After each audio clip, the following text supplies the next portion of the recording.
ça peut aller. Et toi, Tigita? Je trouve que c'est dur quand même. Il faut que je revoie ce qui était un injecteur PVT.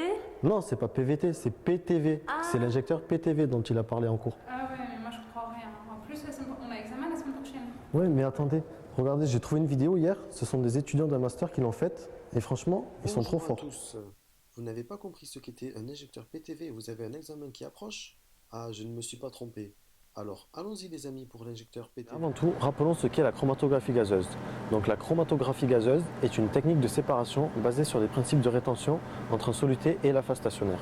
Cependant, avant d'arriver dans l'injecteur, les composés doivent être injectés via différents modules. Aujourd'hui, nous allons vous présenter l'injecteur PTV. Allons-y, mais pas trop vite. L'injecteur PTV, qui veut dire injecteur vaporisateur à température programmée, est considéré comme le plus universel. Il va permettre l'injection et la vaporisation de l'échantillon d'une manière rapide avec un programme de température bien défini. L'injecteur PTV, comme vous le voyez, ressemble à un injecteur classique. Le cœur du système est le liner, où va se trouver à l'intérieur de la laine de verre. Il faut noter que la grande innovation de cet injecteur est la possibilité de contrôler la température. La chambre d'injection va être entourée d'une résistance qui va permettre de chauffer jusqu'à 300 degrés.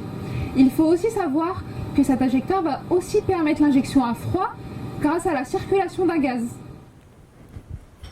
Effectivement, Nadia, si lors de l'injection, l'air est déjà chaud, le mode de fonctionnement de l'injecteur PTV ressemble à celui du simple injecteur split-splitless. Mais vu qu'on connaît déjà le mode de fonctionnement de l'injection à chaud, regardons plus en détail les 3 modes de fonctionnement spécifiques à l'injecteur PTV. Dans le cas d'une injection à froid, il est possible d'analyser ou d'éliminer par la vanne du split une certaine fraction de l'échantillon. Cela est possible en modifiant la température du liner, qui va alors permettre d'évaporer les constituants de l'échantillon d'une manière contrôlée. Le passage des composés peu volatiles sur la colonne peut être évité en ouvrant la vanne du split avant qu'il soit évaporé. La température est augmentée et les composés plus lourds restant dans le liner sont éliminés par la vanne du split. Cette méthode permet de diminuer le temps d'analyse ainsi que éviter la contamination de la colonne. Il est aussi possible d'éliminer les composés plus volatiles que les analytes d'intérêt. Pour faire cela, la vanne du split est ouverte pendant l'évaporation de ces composés plus volatiles. Elle sera donc fermée durant l'évaporation des composés d'intérêt qui vont, eux, entrer la colonne.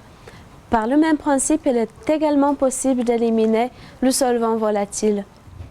Cet injecteur va ainsi avoir plusieurs avantages. Il va permettre l'injection de grands volumes d'échantillons. Il va aussi permettre de chauffer et de refroidir d'une manière assez rapide, d'avoir un meilleur rendement lors de l'injection, d'éviter toutes les dégradations d'analytes instables à haute température et d'avoir une automatisation facile. Par contre, le seul inconvénient est la mise en place d'une méthode qui est assez longue. Vous avez aimé la vidéo? Vous voulez en savoir plus sur la GC?